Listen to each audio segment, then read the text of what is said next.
তো গাইস দেখো ফাইনালি এতদিন পর ডাম্বোর জায়গায়, এতদিন গেছিল একটু করে ঠিক হতে, কিছু কাজ বাকি ছিল সেটার জন্য, আর পলিশ হয়ে এসছে। জাস্ট দেখো চমকটা, ডাম্বোর কিন্তু আলাদাই চমক দিচ্ছে।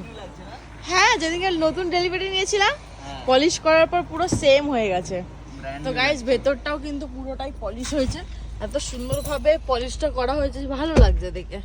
দেখো শোরুমের পলিশ তো ভালো হবেই, কিন্তু তা সত্ত্বেও আমি বলেছিলাম যে অক্টোবরে আমি কিন্তু পলিশটা করাবো। হ্যাঁ ঠিক আছে, তো এমনিও করাবো আমি, এবারে অক্টোবরের শেষের দিকে করাবো ওটা। হ্যাঁ ঠিক আছে, তো থাকো সাথে। আজকে তো খুবই অনেক দিন পরে আমি ডাম্বু কিনে দিনের বেলা বেরোচ্ছি।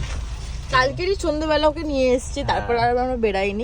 আমাদের কাছে S11 স্করপিও ছিল, কিন্তু ওটা আর এটার মধ্যে মনে হয় আকাশ পাতাল তফাৎ। ক্যামেরা আছে, ঠিক আছে, আমি তো ভুলেই গেছি যে তাও মিউজিক সিস্টেম বাপরে বাপ আলাদাই, তাই না?